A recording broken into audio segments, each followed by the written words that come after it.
¿Cuál de las siguientes entidades cursa con la tríada de ataxia cerebelosa, retinitis pigmentaria y polineuropatía? Buena preguntita. Hay polineuropatías que son hereditarias. La más frecuente de las polineuropatías son las de diabetes mellitus, pero hay polineuropatías raras. Entonces, hay una enfermedad que se da en niños que cursa con, aparte polineuropatía, que se diagnostica por velocidad de conducción nerviosa y electromiografía, alteraciones visuales y ataxia cerebelosa. Renfum. La Charcot-Marie-Tooth es de todas las poliopatías más frecuente.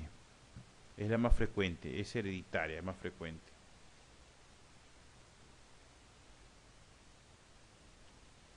Esta es una pregunta de neuropediatría, ¿es sabes o no sabes? ¿Cuál de los siguientes hallazgos no es típico de un síndrome de atrapamiento del nervio mediano? Esta pregunta debería ser frecuente porque el túnel del carpo es muy frecuente, ¿no? Deberíamos aprender túnel del carpo. El túnel del carpo es una compresión del nervio mediano a nivel de muñeca. Los síntomas son adormecimiento o también llamado parestesias de los 3 primeros dedos y medio de la mano, pulgar, ¿no?, el índice medio y la mitad del anular, sobre todo nocturna. Y tiene dos signos, el signo de Fallen, ustedes pueden desencadenar los síntomas haciendo esto, miren, Fallen, o también así, cualquiera de los dos es Fallen, cualquiera de los dos. Y el signo de Tinel, la mnemotecnia, golpeo con el martillo, yo golpeo con el martillo y tengo el signo de Tinel, martillo, Tinel. Estos signos, si bien es cierto son los más conocidos en pregrado, no son los más importantes. El signo más importante que te dice si tiene o no clínicamente túnel de carpo es el signo de Flick, que es hacer esto. Pero los pacientes hacen esto y les pasa el dolor o el adormecimiento. Signo de Flick, F-L-I-C-K, Flick. Y algunos tienen un dolor a nivel de hombro. Este dolor es referido, signo de Valeix, con doble L, como Valle y después IX. Valeix, signo de Valeix, es un signo referido. Estos 4 signos nos hablan de un síndrome de túnel de carpo. Diagnóstico, electromiografía. El 15% de pacientes puede salir la electromiografía normal, porque el diagnóstico sigue siendo clínico. O sea, tiene todos los síntomas, ustedes le dan corticoides, prednisona y meloxicam, AINES, por una semana de reposo, y que no haga esto, porque el hacer eso hace que empeore el signo. Como es un síndrome, se encuentra dentro de muchas enfermedades. Uno de ellos es las polineuropatías, pero también pueden ver en embarazo del tercer trimestre. Las mujeres embarazadas pueden tener túnel de carpo. El hipotiroidismo también tiene túnel de carpo. Acromegalia tiene túnel de carpo. Personas obesas tienen túnel de carpo. El tratamiento es relativo. Se dice que si es leve se da pastillas. Si es moderado se infiltra y si es severo se da cirugía. Y para hablar de leve, moderado y severo necesitan una prueba llamada electromiografía y velocidad de conducción. Y ahí les dan la referencia si es leve, moderado o severo. Vamos a leer, no es típico. Debilidad para la extensión del primer dedo.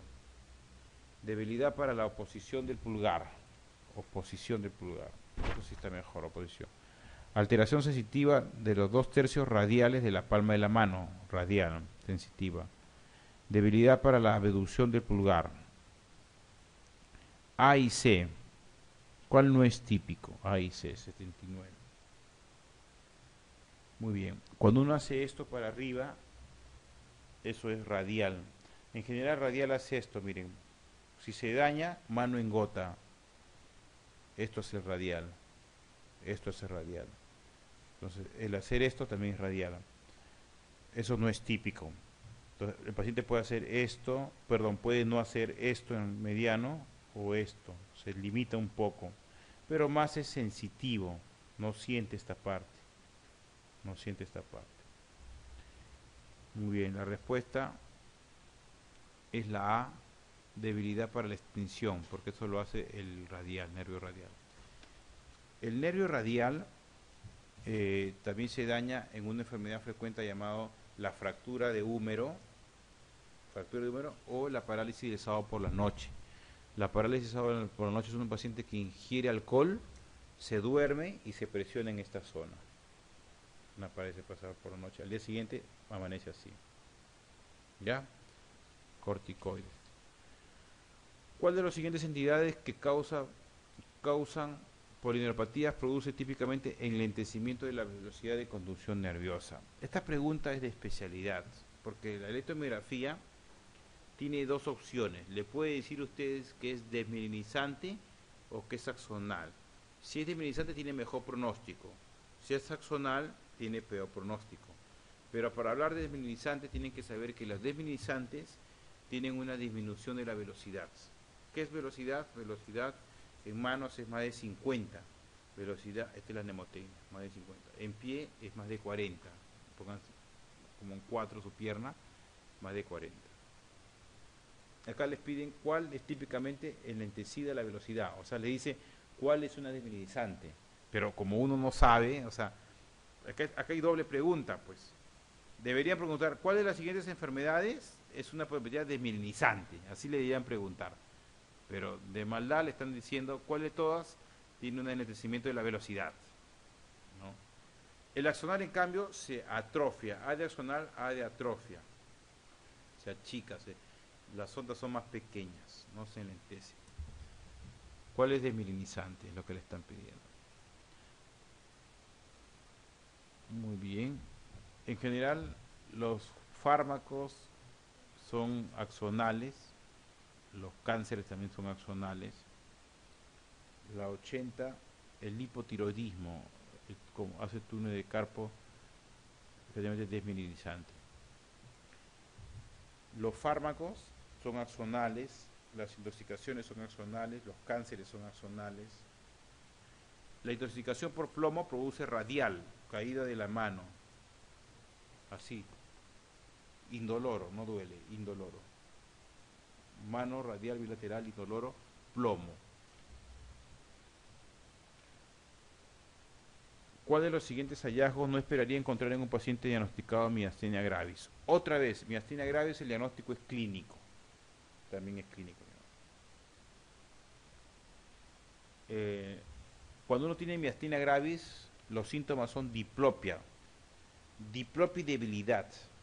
Son los dos síntomas principales. Diplopia es ver doble, porque los ojitos no se alinean bien y ven doble. Y debilidad porque los músculos están más cansados de lo habitual. Sobre todo en las tardes, y el tratamiento es con piridostigmina, también corticoides. Pero cuando ustedes dan mucha piridostigmina, se pueden pasar al otro lado, lo pueden intoxicar con pastilla de piridostigmina y producir lo que llamamos la crisis colinérgica, que es también tan débil como el miastenia gravis, pero tiene mnemotecnia. Imagínense como si fuera una persona en forma de toalla y ustedes lo exprimen cuando está mojada. Tiene secreción lagrimal, epífora, secreción oral, cialorrea, diarrea, orina frecuentes, cólicos. Cuando ustedes se pasan de una miastenia gravis a una crisis colinérgica, es un paciente que se está deshidratando. Epífora, cialorrea, diarrea, orina frecuentes, cólico. Esa es la mnemotecnia, una persona en forma de toalla que lo están estrujando. ¿Ok? Entonces dicen, ¿cuál de los siguientes hallazgos no esperaría encontrar en un paciente con diagnosticado de miastenia gravis que presenta un cuadro? ¿Qué no esperaría encontrar? Diarrea, sí. Náuseas y vómitos también. El paciente tiene diarrea, vómitos, se va deshidratando. Debilidad muscular también. Se debilita como miastenia gravis. Nos quedaría palidez y midriasis.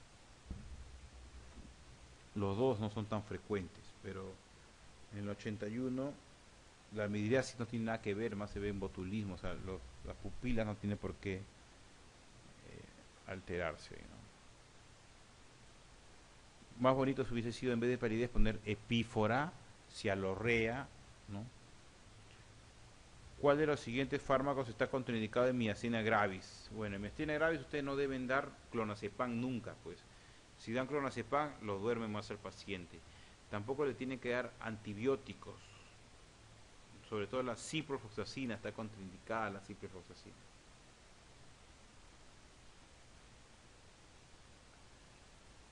Lo que sí le pueden dar es neostigmina. La neostigmina es el tratamiento, es como una piriostigmina intramuscular. También le pueden dar los corticoides. Lo que no le darían es la neomicina que es un antibiótico. Y la azatopina sí le podrían dar, porque la azatopina es un inmunosupresor que en Estados Unidos se utiliza mucho para miastenia gravis. Lo que tienen que hacer con el paciente con miastenia gravis es utilizar un inmunosupresor. Por eso que se da corticoides o azatoprina. ¿Cuál de las siguientes condiciones excluye el diagnóstico de miastenia gravis? Excluir, probablemente las pupilas. La miastenia gravis es asimétrica, en cambio la Guillain-Barré era simétrica, ¿no? La miastenia gravis está débil por un lado, se pone débil sobre todo en las tardes, ptosis palpebral, diplopia. También puede haber caída de la cabeza. Ellos pueden llegar a consultorio con su manito acá, sacan las manitos, se cae la cabeza, ¿no? No pueden deglutir también, no pueden deglutir. ¿Cuál excluye? Si hay ausencia de anticuerpos, no, pues eso es algo de laboratorio. El laboratorio, no, si sale negativo, no significa que no tiene miastenia gravis, porque el diagnóstico, ¿cómo es? Es clínico. Si hay ausencia de timo, no. Si hay ausencia de trastorno de timo. La miastenia gravis se asocia a timomas, eso es cierto. O sea, a una hiperplasia tímica también. Más que el timoma, hiperplasia tímica, 65%. El timoma es 10%, la hiperplasia tímica es 65%. Pero si hay una ausencia, no tampoco lo excluye. Es una clínica de síndrome de miastenia gravis. Si hay una prueba de hidrofonio o tensilón negativo, tampoco. Usted puede sacar la prueba y salir negativo, tampoco lo excluye. Afectación de músculos de miembros, ¿no? Ninguna de las anteriores excluye el diagnóstico, 83. Sí, pues ninguna de las anteriores. El diagnóstico es clínico. Las pruebas no tienen que excluir nada. En la miastenia gravis, ustedes hacen una prueba que se llama la prueba de estimulación repetitiva de miastenia gravis. El paciente empiezan a estimularlo 10 veces y en los estímulos 6 al 10 tiene menos fuerza. En el Eaton-Lambert o Lambert-Eaton es al revés de la miastenia gravis. Ustedes estimulan 10 veces y va aumentando la fuerza. El Eaton-Lambert o Lambert-Eaton se ve generalmente asociado a paraneoplasias, o sea, problemas de cáncer de pulmón. Uno de los siguientes hechos no es común a la miastenia. ¿Es común la debilidad muscular? Es común. Ambos trastornos autoinmunes, sí. En ambos casos pueden emplear corticoides. No hay afectación de la sensibilidad, eso es común, no hay afectación. La 84 es la afectación del sistema nervioso autonómico, no es común porque solo se ve en el Lambert-Eaton, en la miastenia gravis no. El Lambert-Eaton es muy raro, pero sí viene como preguntas de examen. Es generalmente en hombres. La miastenia gravis es M de mujer, M de miastenia, pero también puede darse en hombres adultos, en mujeres jóvenes, en hombres adultos. En cambio el Lambert-Eaton se da en hombres y generalmente asociado a cáncer de pulmón, células pequeñas. La debilidad del Lambert-Eaton es en las piernas más que en la cara. Y puede haber afectación del sistema nervioso autónomo en el Lambert-Eaton. ¿Qué características de la oftalmopatía, ¿no? O sea, problemas del ojo, hacen sospechar una tirotoxicosis más que una miastenia gravis?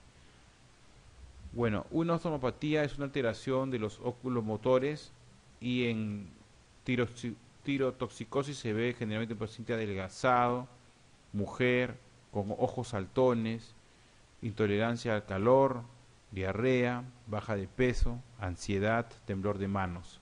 Eso es una tirotoxicosis.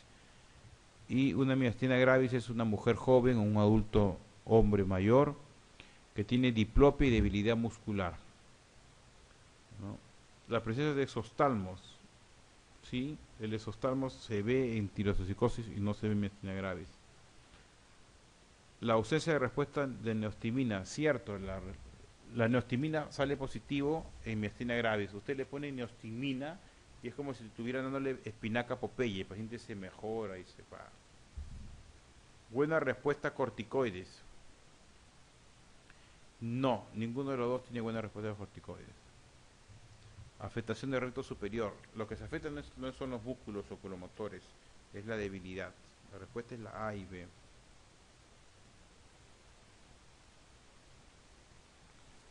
Una de las siguientes medidas no debe ser empleada en un paciente con miastenia gravis. A ver.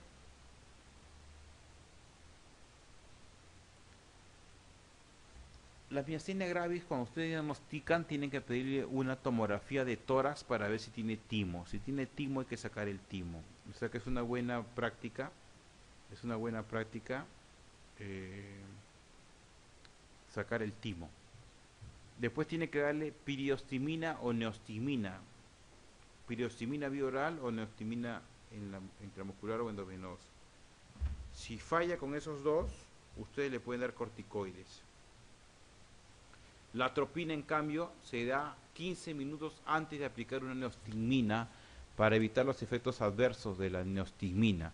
Pero la atropina no es para la miastenia gravis, es para evitar los efectos adversos de la neostigmina.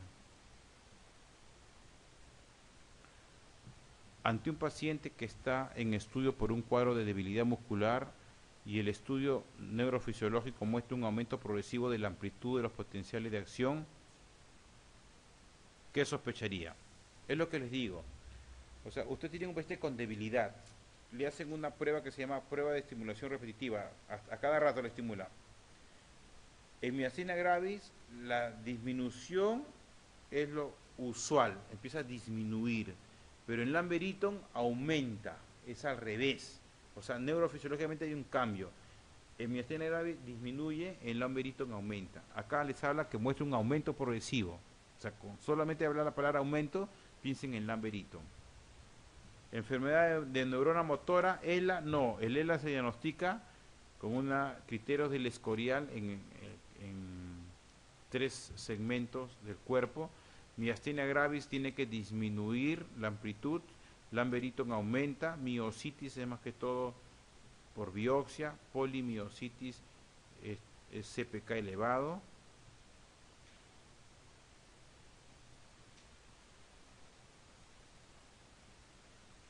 ¿Cuál de los siguientes agentes actúa postsinápticamente en la producción del síndrome miasténico? ¿Cuál de los siguientes agentes actúa en la producción del síndrome miasténico? Bueno, un síndrome miasténico simula a una miastenia. Y lo que sucede en la miastenia gravis es que hay anticuerpos anticanales de calcio. La toxina botulínica también tiene esa acción similar. La 88 es todos ellas. Pero acá hay también por descarte, porque miren, ¿cuál actúa postsinápticamente? Ninguno actúa postsinápticamente, porque la toxina botulínica es presináptico y los anticuerpos anticanales es presináptico. Bueno, esos dos antibióticos también son presinápticos, por eso que no se da tetraciclina en miastenia gravis, tampoco se da neomicina, está contraindicado, ¿ya? Presináptico, miastenia es presináptico. Para terminar, los varones mayores que padecen miastenia gravis, les dije, mujeres jóvenes y hombres mayores, tienen mayor incidencia de tumor tímico. La debilidad muscular tiende a ser más generalizada que en las mujeres jóvenes. Se suele encontrar el título menor de anticuerpo antirreceptor en mujeres jóvenes. 1 y 2 son correctas o todas son correctas. Es una pregunta más de especialidad. Realmente la diferencia entre un anciano con miastenia y de una joven con miastenia es que el anciano tiene timo, sí o sí. O sea, hiperplasia tímica. Por eso que los ancianos son los que más se operan. Muy bien. Cualquier cosa, mi correo electrónico es González, la primera con Z, la segunda con S, neurología, junto, @perú.com. González, neurología, @perú.com. Y ahí nos intercambiamos más preguntas y toda la suerte del mundo, porque todavía falta buen tiempo para el examen, pero está bien el sacrificio que están haciendo. Gracias.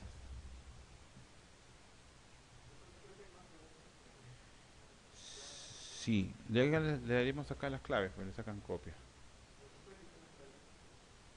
Sí, claro. No, la 90, porque la 89 es. Ante un paciente con miastenia grave generalizada moderada, sin crisis y con respuesta moderada satisfactoria a anticolinestéricos, ¿qué estadio clínico le corresponde? Pregunta de especialidad. La miastenia gravis tiene el famoso estadio de Osserman, que es del 1 al 5. Desde el 1 al 5, si no separan el 2, o del 1 al 4, cuando el 2 está separado. En este caso la 90, 2B, difícil. Citopatía mitocondriales, cosa rara, generalmente en jóvenes, niños, microscópicamente cursan con filas rojas rasgadas. No solamente cursan con miopatía, pueden causar con cardiopatía, crisis epiléptica. El ELA no cursa. ¿Cuál de las siguientes enfermedades no cursa con afectación de la motilidad ocular? Los que tienen ELA, todo se paraliza menos los ojos. El paciente con ELA, al contrario, se comunica con los ojos. No sé si han visto esos pacientes que pueden mirar ahí el abecedario, el ELA.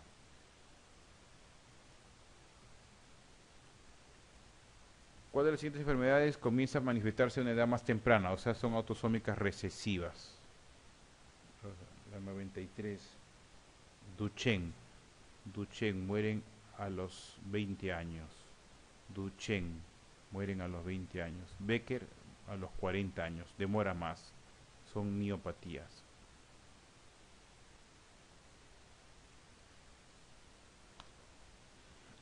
(94) ¿Cuál no es una neoplásica? La dermatomiositis es para neoplásico, Lambert-Eaton también, cáncer de pulmón, encefalitis límbica más raro, pero también es para neoplásica, y polineuropatía sensitiva pura.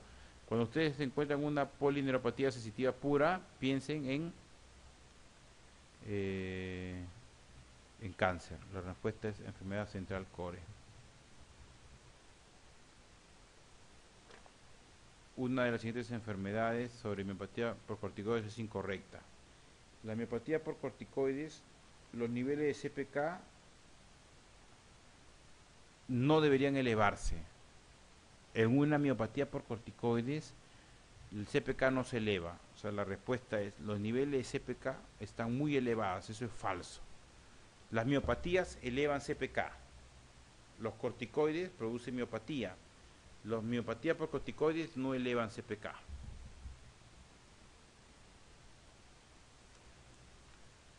Este es fácil. Ganglios basales es lo que se encuentra en los ganglios basales. Caudado, putamen, son ganglios basales. Núcleo subtalámico, ganglios basales. Acá hay dos respuestas, sustancia negra y amígdala. La amígdala de lejos es la respuesta. Ganglios basales. El tratamiento de los brotes es... ¿Cuál es el tratamiento de los brotes? Corticoides, está fácil. Así deben preguntar. ¿En qué grupo de edad produce las convulsiones febriles? De 6 meses a 5 años. Eso también tiene que estar libre. Acá habla de 3 meses a 5 años. Vamos un ratito, vamos a ver qué le han puesto acá, 98. Sí, de 3 meses a 5 años, está bien. Miastenia gravis es un proceso producido por alteración a nivel de... Fácil. El problema es nivel de placa motora. Presináptica, acuérdense. El diagnóstico de sospecha ante el dolor orbitario con ptosis palpebral, miosis, enrojecimiento ocular, rinorrea. Miren, la migraña no tiene por qué producir ni rinorrea ni inyección conjuntival. Cuando eso sucede, esto es una enfermedad de racimos, así se llama. Cefalea en racimos.